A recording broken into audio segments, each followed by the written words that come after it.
Hi, I'm Sonny Cohen, president of the Bird Conservation Network, a coalition of organizations with an interest in the conservation of birds in Northeast Illinois, Southern Wisconsin, and Northwestern Indiana. 2021 is a very important year for BCN. We're about to complete our fourth and largest bird trends analysis in the last 22 years. Every year in June, our BCN bird monitors record breeding bird data in managed properties such as forest preserves, some private lands, and some parks. From this massive citizen science effort, we produce two products. One is a trends analysis, which, as the name suggests, helps us understand the well-being of the birds in our region and how they're trending. Additionally, our data contributes to producing a list of bird species of concern. Although our data is used by scientists, it is hardly merely academic. BCN also shares the information with our region's land managers to give them insight into the health of bird populations on lands they manage. In the next few minutes, we'll hear from some of the people who are involved in producing our trends analysis, our birds of concern list, as well as from the citizen scientists who are on the field collecting the information. Hi, Eric. Why don't you tell us a little bit about yourself? Sure. So yeah, I've been involved with the Bird Conservation Network for almost 20 years now. As far as the trends analysis, I helped as the data analyst in the 2004 and also the 2007 analysis, and then was kind of more indirectly involved in 2013. I'm also a monitor. I've done monitoring at a couple different sites, both for the DuPage County Forest Preserve District, and kind of been indirectly involved with also Kane County and McHenry County. So you told us very quickly about that the trend analysis was done a number of different times. Can you give us kind of the origin story of the trends analysis? Sure. So going back to 2004, that year was kind of an exploratory year for us to see. We kind of were asking the questions of ourselves: do we even have enough data to produce trends that are reliable yet? The analysis data goes back to about 1997. So at that point, we're only looking at 7 years worth of data, which is not a long time span in the grand scheme of things. So that initial year was kind of more exploratory, coming up with just seeing that, yeah, there was some good data here. We could get some reliable results. But then we kind of wanted to wait a couple more years because there were still quite a few species where at that point we weren't seeing statistically significant trends, and also just kind of seeing year-to-year variables that weren't necessarily representative of long-term population changes. For example, species may do poorly one year because of the weather, or some species are nomadic. They may wander from year to year. So in 2007, we did the analysis for a second time. At that point, we were getting a lot better data just with those 3 additional years, and also getting quite a few statistically significant trends at that point. So, and the data was being collected by monitors. Was your monitor group growing at the same time? Did you start out with a small group? Were you doing basically the Chicago wilderness region, or were you more focused in a specific area when you first started? Sure. Yeah, it was definitely growing in that time period. BCN actually was collecting data before eBird even existed. We used to work with Cornell when it was part of BirdSource, or I forget the name of the database even, but BCN was involved in some of the forefront, changes that were made to even develop eBird. So we're kind of a pioneer in that way. And once eBird grew, people got more involved in monitoring with us as well. We started kind of expanding our reach to try and hit some more of the collar counties in the Chicago wilderness region. And then we also were kind of, in 2007, once we'd already gone through that exploratory period, gathering data from some other sources that followed the same protocols we were using. So for example, some of the districts, had their own data. Lake Renwick had some data that we looked at and investigated, as well as sites like Medewin, which have a lot of data. So was the data set Was the data set growing over this period of time? Were you collecting more data? It was. For example, I don't have the numbers offhand for the specific breeding records for each year we were using, but the data set overall was about 100,000 records in 2004. And by the time 2013 came along, we were looking at over 3.5 million records we were sifting through, of which about 180,000 were records of birds following the BCN Census protocol. Do you think that the increase in the amount of data gave you binary results, or what was the impact on that? Sure.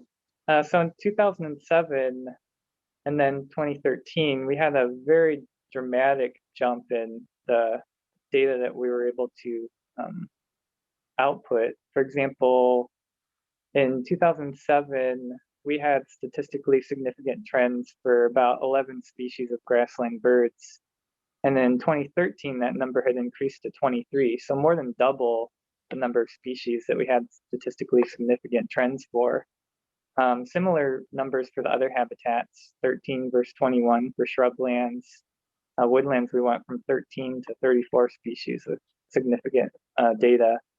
So that time span, that 6 years of additional data, really gave us some better results, and we also started to see the trends kind of even out. When you do a small amount of data, you might see a very dramatic trend because you're dealing with limited data sets. So over time, as you refine it, you'll start to get those numbers kind of narrowing down into a more narrow range that you can more accurately say, yeah, the species is going up 5% versus it's going up somewhere between 5 and 15%, which is a pretty big range to deal with. So this is a very big year for us, 2021. We're doing the trends analysis now. Last one, of course, was 2013. We don't, at this moment of talking about it, we don't have the results in yet. We're just giving the information to our data analyst. Would you care to speculate on where this might be going or what we might expect to see this time around? Sure, yeah. I mean, it's definitely hard to say, but considering the amount of improvement we saw between the past 6 years, to add another 7 years, I'm certainly hopeful that we'll have some good data on a lot of additional species. I do think there's going to be a point where we do start to plateau a little more, because again, this survey is not being done in every single habitat in the Chicago region. The BCN surveys really specifically mainly in preserved areas. So there's some species that we're never going to have great results for until we can kind of get monitors more in those places. Urban areas is one area that we're not hitting. And then a lot of farmland and rural places. Species like maybe American kestrel, which, we get some in our grasslands, but there's also a big population out in the farmlands that we're not capturing. So I like to think that we'll see quite a bit of jump this year, but again, I think we're going to start to also see some plateauing out. So you made a point which I think I want to underscore, and that is that the monitoring is largely done on managed lands, right? It's largely our forest preserves and maybe the city of Chicago parklands, and not unmanaged lands, like, as you said, agricultural lands or others. Is that correct?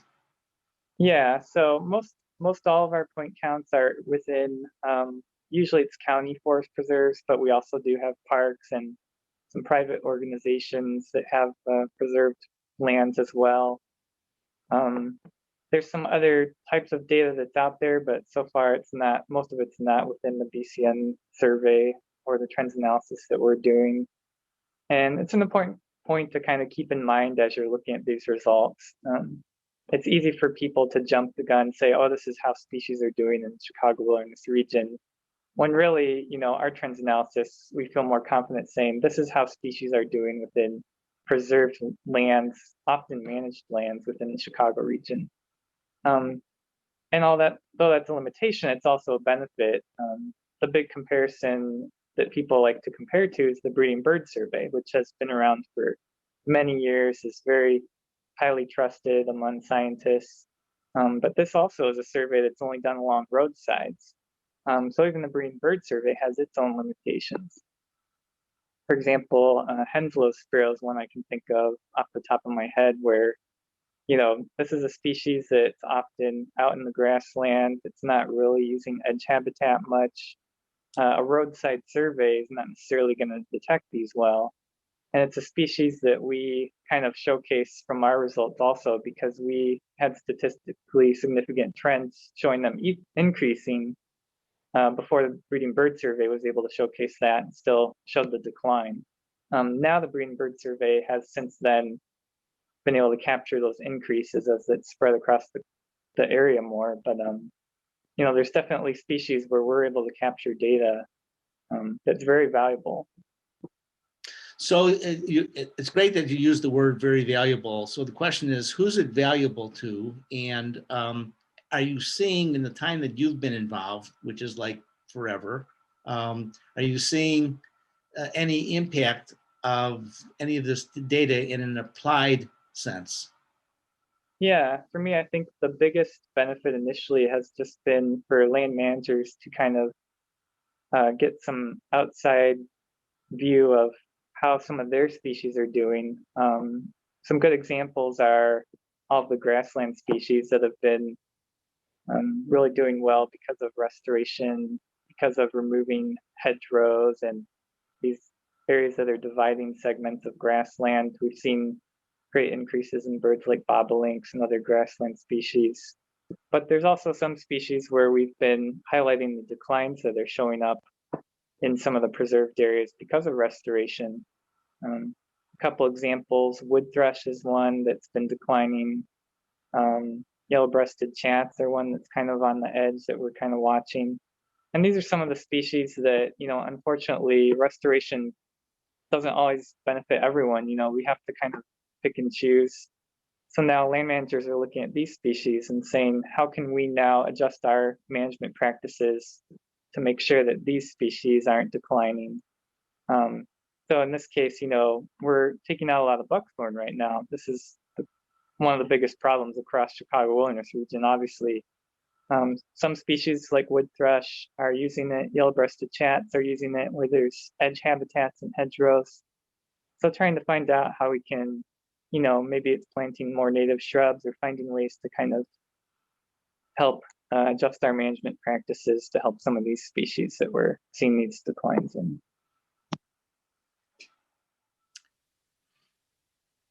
Thanks, Eric, for the explanation and the discussion of the trends analysis and your involvement in multiple levels of contribution with BCN.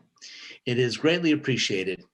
I know we are all looking forward to the completion of the data analysis taking place right now for the 2021 trends analysis.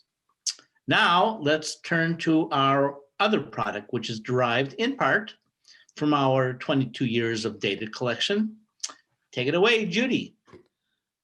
Yeah, so hi, I'm Judy Pollock, and I'm the co-coordinator of the BCN Trends Analysis. So thanks for helping us out with this, Judy. I have a couple questions related to the birds of concern list that BCN produces. And so what is the birds of concern list? See, when we did our first list, around that time, it was really important for a lot of these sort of continental level bird conservation coalitions to start thinking about, like, what are the important birds that need to be focused on in different areas, right? Like, when you look at the whole United States, say, what are the most important birds there? But then, if you're in the Midwest region, what are the most important birds there? And so there were a lot of different groupings that came together to look at these issues at different levels. And so we thought that it would be really important to take that information and break it down to the level of the geography that BCN covers. So within the Bird Conservation Network area, and just looking at that area, what are the really important birds for us to focus on for conservation? So when we have this list, how does the birds of concern list contribute to the welfare of birds in the Chicago wilderness region, as it were? What we've done is we've organized the list by habitat. And we do that because that helps us to really see what the important habitats are that we have. And it helps the people who are working on those habitats to understand how what they do can help bird conservation. So we try to organize the list in the way that would be most useful for land managers, stewards, and people who are out there working on restoring habitats. And what we've seen from the list is that we've got a number of really important habitats here in the Chicago area. Grassland, probably the biggest one. The grassland birds that declined the fastest over the last, say, 50 years or so. Shrublands close behind. Grassland and shrubland often share the same land, just kind of going back and forth depending on fire regimes and that kind of thing. So again, those birds are super important. Our woodlands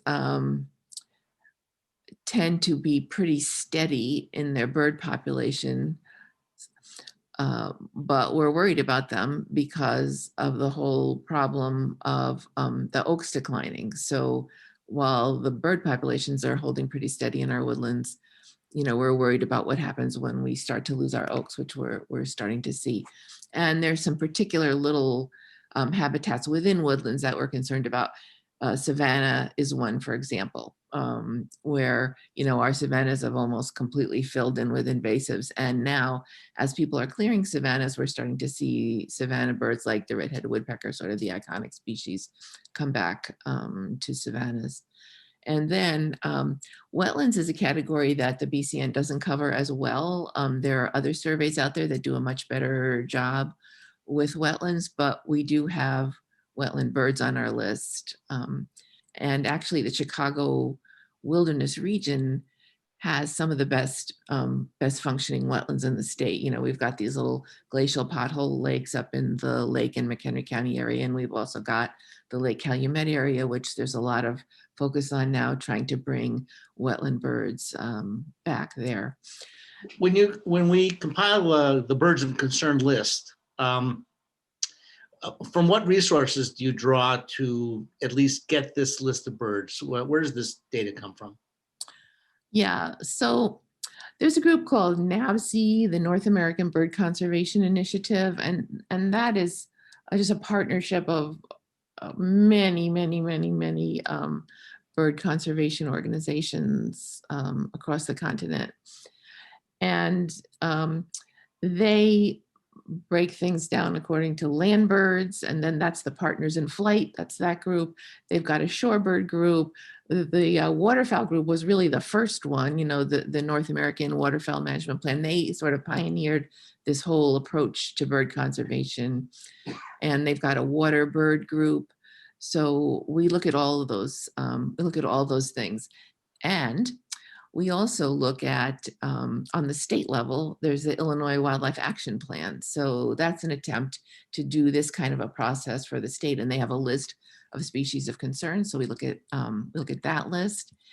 And there's also an organization that does a lot of work that was super informative to this, which is the Upper Mississippi Valley Great Lakes Joint Venture.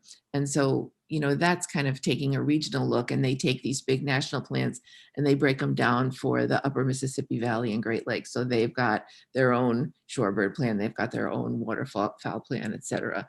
And we consulted with all of those. There's also Partners in Flight has these bird conservation regions, and they've got their own plans. And again, we consulted with those. One of the people on our committee was on that committee, and they just came up with a list of focal species. So we made sure to include those focal species. But the bottom line, a whole bunch of great bird conservationists looking at this at all different levels. We got a hold of all the information we could. We put together a committee and we kind of sifted through all of this, and also then took a look at the BCN trends from last time, what birds are really here, because those are the birds that we want to know that we can do something with, and what are the trends in our region. One of the interesting things about the BCN survey is it covers the natural lands in the BCN region. And so it shows the trends of what birds are doing on those lands. And, it's slightly different from lots of the other surveys, which are roadside surveys, and they include agricultural land, developing land, all of that. So we get just a sort of a focused look at what's going on in our natural areas, and it can be quite different.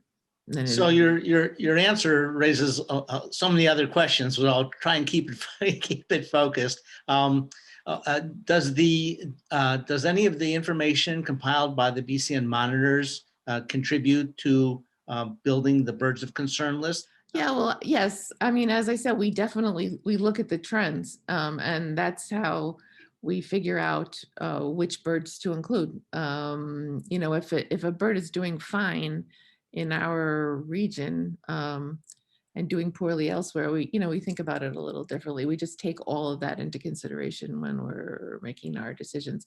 One thing I didn't add to the lists that we look at, we also look at the list of endangered and threatened species in the different states. So is it fair to say that the trends analysis is correlated to the birds of concern list? So let's take the bobolink, for example. The BCN survey found that the bobolink was increasing at 2% a year.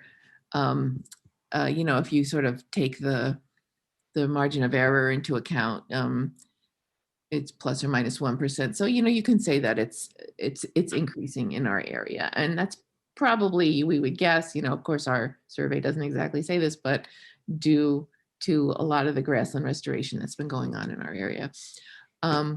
So on our natural lands, the bobolink is doing fine. But if we look at other surveys, the bobolink is doing very poorly. And we wouldn't want people to stop paying attention to grasslands. So on our list, a bobolink is there, and it's one of our highest priority birds.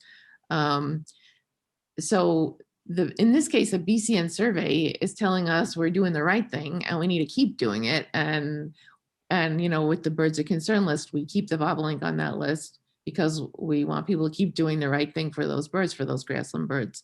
So, that's what I mean. It's like there's sort of a subtle interplay of how the BCN trends work and how the list of species of concern works. Okay. On the other hand, you've got birds like the American kestrel, for example, which just made it onto our list and which showed pretty big declines on the BCN survey last time, which mirrored some of what we were seeing from some of the, some other looks at larger regions. Are there specific people who are involved in actually approving or finalizing this list you call the birds of concern? I think that BCN has been really lucky that it has really tried hard to bring the best science in its products always. And as a result, I think it has an excellent reputation. And because of that, people are willing to help us with these products, to come up with new ones. So I think we have to be really grateful to the people that served on this committee, sifted through all of this stuff and helped us to develop it. These are people who have ornithology degrees, work in ornithology, and are extremely knowledgeable about this. And so, again, we feel like it's a product that we can really trust, and we're super grateful to the committee. One of the things we did a little different this year is we decided to make a special list for species that were rare or recently extirpated. We never knew quite what to do with them on the list. Something like a barn owl or a little blue heron, which really nests kind of intermittently, you know, in very few or only one location, maybe even only some years. We got those off the list with the other things. So it was a little bit of a judgment call of what made the rare and recently extirpated list and what made our regular list. But we did a lot of looking at the distribution in the area to figure that out. You know, I will say that I feel like this is one of the most popular products of the BCN. It's used a lot. And we had found, when we went back and did this research, we had found that almost all the sources that we had developed the first list from had updated. So, you know, there was good reason for us to update this list. Great. Judy, that's great. Thank you very much. Great. That's exactly what I was looking for. Well, you've now heard about the BCN trends analysis and the birds of concern list. We'd like to pivot and have you hear from a land manager and a scientist and their use of our products. Okay. We're joined today by Rebecca Collins. Rebecca is a senior ecologist with the Forest Preserve District of Cook County. And today we'll talk a little bit about how the BCN bird monitoring data is used at the local level. So my name is Becky Collins. I'm the senior resource ecologist with the Forest Preserves of Cook County. And the Forest Preserves of Cook County, we have nearly 70,000 acres of protected open space in Cook County. It represents approximately 11% of the county. Of that, about 55,000 acres are in a natural state. And we have a goal to restore 30,000 acres to high quality natural health through our next century conservation plan. As part of that, we've identified short and long-term restoration priorities across our holdings. And we use a lot of information to decide what we want to manage towards. Primarily, we manage towards natural communities, but we also want to take into account how our management is supporting the flora and fauna that depend on our preserves. And that of course includes birds.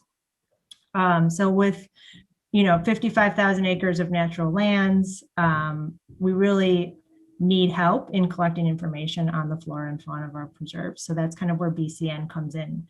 I have a team of 5 ecologists, and we do some bird monitoring, but we would never be able to get the amount of data that BCN is able to provide. So we have hundreds of monitors across the preserves that are collecting breeding bird data for us every year. And we use that information in developing our management plans for the preserves. Rebecca, do you think there are any instances that you can think of where you may be managing specifically to a species of bird? Yeah, so recently we proposed Somme Prairie Grove as a nature preserve, and we went before the Illinois Nature Preserves Commission to present that site as a nature preserve. And we did use some of the BCN data in our proposal to show which breeding birds are using that site. And I know that site's being managed primarily as a savanna, but the stewards have retained some maybe more shrubby species in places than you would maybe think of, because they have data that shows there are important birds that are nesting in those shrubby parts of the preserve. So they're carefully trying to retain shrubs as a component of the savanna restoration to support breeding birds on the site. One of the aspects, Rebecca, that's come up across the region are the techniques that the Forest Preserve districts use when they're actually doing restoration work. For example, mowing is one option, and perhaps the application of herbicide, or even the use of fire. And this has raised some concerns in the birding community about when these types of things are done. Does the district try and take into account the breeding bird populations when they engage in these kinds of activities? Yes, so a particular instance that I'm thinking of where we do take into account birds in deciding where and how we manage is in our grassland sites. So we have a number of preserves where we have breeding grassland birds. Some of them are birds of concern. And we maintain those areas as open to our best of our ability. And one of the tools we use to do that is mowing or haying. So we have a hay contract that we use, but we do not allow haying until after August 1st, so that birds have the ability, ground nesting birds have the ability to successfully raise their young and get at least one or two hatches off before we begin to hay the site. I know that hay farmers would prefer to be haying in June, July, and August, but our goal with the hay program is to maintain habitat, not to generate the most revenue possible. I know that the district uses the latitude and longitude of our BCN monitoring points in order to track geographically where these points are by habitat type. Yeah, so the fact that the BCN points are georeferenced is very helpful. We are able to download that data and import it into our GIS software so that we can see specifically where the point is on a map, and we can overlay that with other information we have, including where we've done prescribed fire, where we've treated invasive species.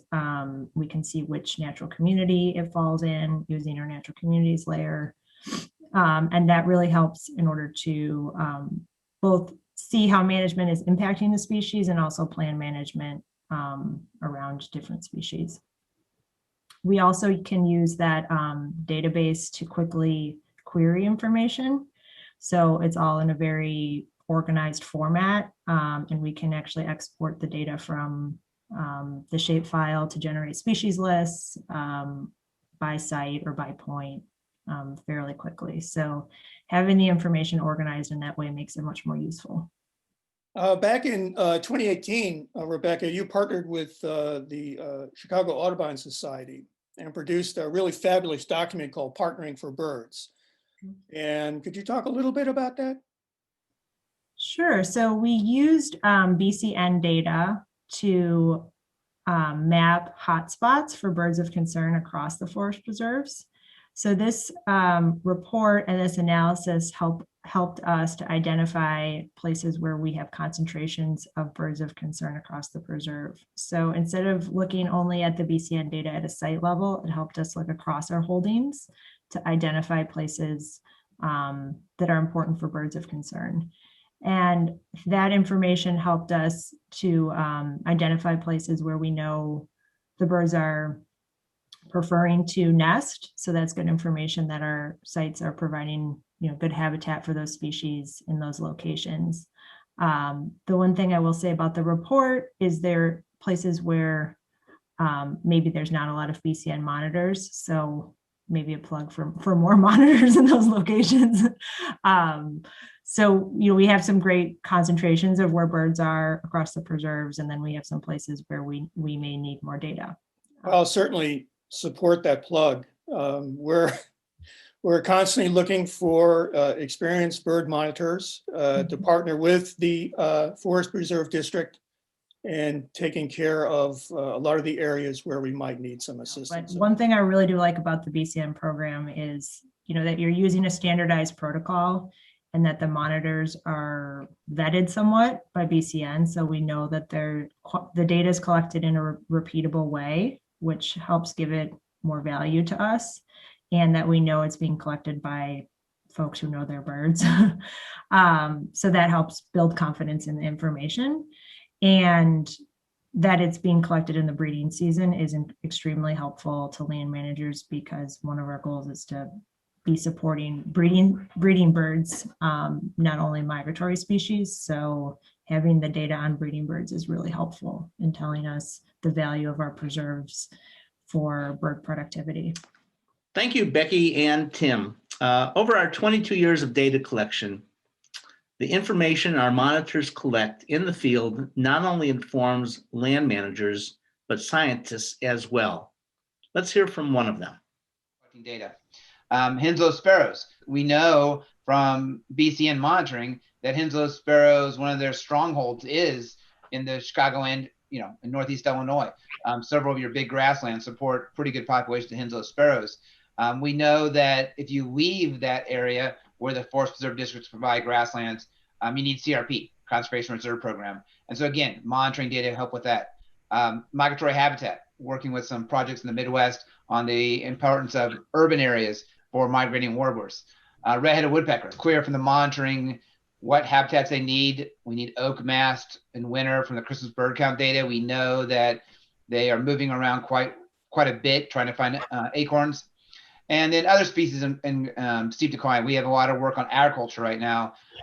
Birds like horned larks and birds that are declining because of insects. And so just a little kind of smorgasbord of, the kind of research that you guys might not think you're involved with, but the information that is provided by citizen scientists helps people like myself who, as a professor at university, we're supposed to be doing research and figuring out how to, solve these problems. Pretty good stuff, huh? Now let's talk to some of the citizen scientists who are doing the heavy lifting to collect the information that informs our trends analysis and the birds of concern list. Hi, Jenny. Thanks for being with us. Tell us who you are. Hi, I'm Jenny Vogt. I'm a bird monitor at Spring Creek Forest Preserve, which is in the northwest corner of Cook County.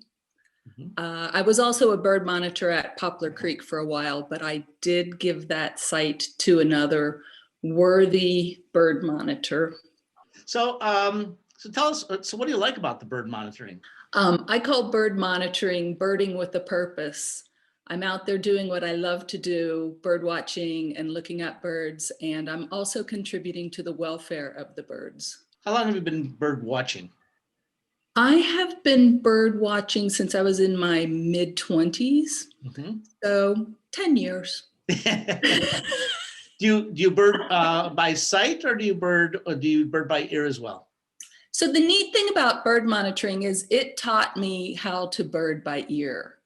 I really learned my bird songs by bird monitoring. Self-taught? Yes, pretty much self-taught. Besides the monitoring, where else do you go bird watching in the Chicago region? With the pandemic this past year, I was birding in a lot of places closer to home and into DuPage County. And then I decided to take some adventures and make my way on down to southern and central Illinois. In the course of your monitoring, have you had any aha moments or moments? Wait, I have a good story to tell you, and this will either be a good one or a bad one. I consider when I learned how to be a bird monitor, it was pretty much learning in the field. And I'll never forget the year that I had a cuckoo that I just could not find this cuckoo. And Alan Anderson, who was pretty much my mentor, went out with me, and I told him about the cuckoo that I had out here across the lake, and he kind of laughed at me and said, "That's a pied-billed grebe." So now we call it the pied-billed cuckoo. Right. Good. Yeah. And the fun, I think for me, the fun couple years was when we had a lot of dick thistles coming through. And they were just deafening and so much fun to watch, bouncing around in the prairie. Most of the habitat that I bird monitor is prairie. When you're monitoring, do you enter your data contemporaneously into a digital device? I use a recorder. Because when I'm in the field, I don't like to be fumbling with my phone. So I use a handheld recorder, and then I go home and write down my sightings in a notebook. So I actually have a notebook with everything, and then I enter it into eBird. Yeah. Okay. Well, again, thanks very much for making yourself available. Thanks for doing this, Sonny. I really appreciate it. We have one more monitor who has a great story to share. Give it a listen. Again, hi, Donna. Hi, Sonny. Thank you for having me today. Yeah, thanks for joining us. Sure. Okay, so my name is Donna Kenski. I am a BCN monitor I've been for 4 years now. And my responsibilities are monitoring at Middle Fork and at Old School Forest Preserve. Oh, okay. And those just happen to be the two closest to my house. So it's very convenient for me. So were you a bird watcher for some time before that, or did you come into this? I'm not a long-term, started with my grandparents kind of bird watcher. I took a class at CLC, led by Coral Ackerman about 10 years ago. And that got me hooked. I loved it. I loved being outside. I loved looking for birds and discovering new birds. And I really, for a few years I was a little casual about it, but I guess about six years ago, I took a deep dive and started really studying, working on my ear. So that I could identify birds by sound. Right. So you have added birding by ear to your watching, seeing the bird. Yes. And, it just opens up a whole new world. Being able to identify those birds by their sounds and know what I'm looking for was really, really helpful. Yeah. The very first time I went out, I was a little nervous. Was I really going to be able to do this? So I showed up at my Middle Fork #1 site. I got there at the crack of dawn, and I'm, setting my timer, thinking, oh, this is really happening. I mean, that's ridiculous that I was nervous about it. But so I set my timer. And I look up, and the first bird I see is a great horned owl swooping down from the tops of the trees. And that just, I took it as a sign that the universe approved and that I was doing the right thing.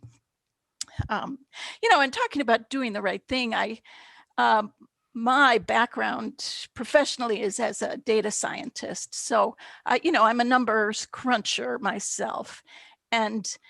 And that's what, that was one of my primary motivators. I mean, yes, I love birds and I love bird watching, but the opportunity to collect data for not just trends analysis, but, the data can show us so many things, about bird habitats and the timing of migration and timing of nesting and all. And I don't know, there's just, you can mine data in a million ways. So, and I know, because I'm a data scientist, the value of having data of high quality and a lot of it. So that gave me, I don't know, and it continues to, give me inspiration to get out there and file my eBird reports and do my due diligence for my my BCN sites, because it's just, if I don't do it, it might not get done. So plus it's just really fun. I mean, it's just, I don't need any more excuses to go out bird watching, but it's really nice to know that I'm contributing to that data stream and all the good findings that the scientists who are looking at it can glean from that information. So that's why I do it. That's why she does it. Woo! Thanks, Donna. Well, we've learned about the massive data collection by citizen scientists and how BCN applies this data to producing our trends analysis and the birds of concern. I'd like to close by inviting you to become a monitor. As you've heard, you don't have to be a birding expert to begin. Plus, we provide both mentoring and training. We welcome your involvement in this citizen science effort. Thanks for joining us.